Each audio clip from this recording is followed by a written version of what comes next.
So, you said perfect, and I remember watching you, and I was like, oh, this guy definitely watched Perfect, definitely watched Sean, and you can tell those guys influenced you, and those were the guys that influenced me. I think they're the guys that influenced Jay, and you sprinkle in Brett and a lot of these guys too.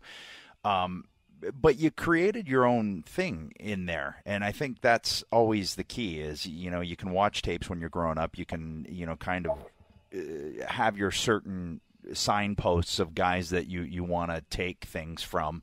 But what was the process once you worked your way through being a caddy and a fucking cheerleader? What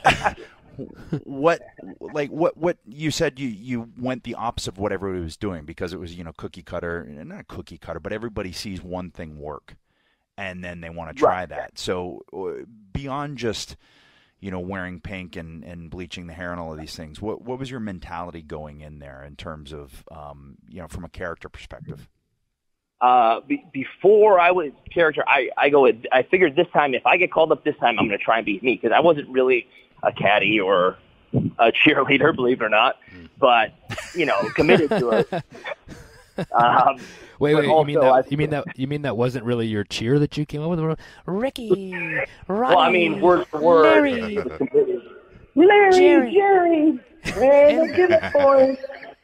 We're the Spirit Squad, brother. The Gimmick Boys.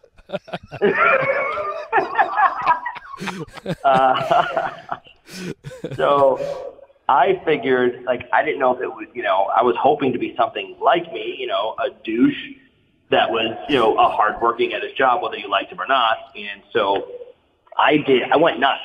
So at the time, I think it was illegal for us to be talking to Rip Rogers because there was some kind of falling out, but he gets training wrestling really amazingly. And so I was going in the mornings, I'd roll around with Mondo before and get an extra practice in. Then I would go to the practice for OVW. Then at night I would come in and do Rip Rogers class with people who were paying to go to the school.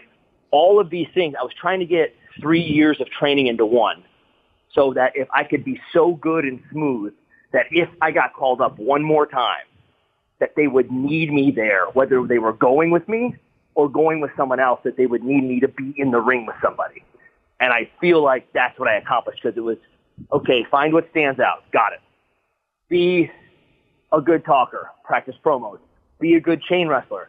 I can do different chain wrestling because I had an amateur background, and I can throw in some different pins and holds. And then it was be good at taking comebacks.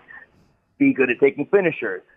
If everybody's punching each other back and forth and no one's going down, take one punch and crawl around. And that's a huge part of the Sean stuff that I got, because I didn't study him too much move-wise. I mean, I do a super kick, but that's homage to, Lance Storm, clearly. But clearly. But he would take something and crawl around so much that you genuinely believed he was hurt, and then it's not crazy bumps, it's not flipping around. It was just crawling and begging for help, and someone would, almost as Jason's chasing somebody, through the woods. So I was trying to apply that into people just snapping around and coming back up and fighting each other, staying strong. So I really focused on the selling part, not so much the bumping, because I knew my body, in a weird way, maybe for doing sports for 25 years, that I could snap bump and pop up, but everybody was doing that. So it was, okay, I might have a 4-minute match. How can I make one thing look devastating and then make that mean much more? And then you start to realize, all the old timers are talking about when they said less is more, and you're like, I got it. I think I can make it work. Right.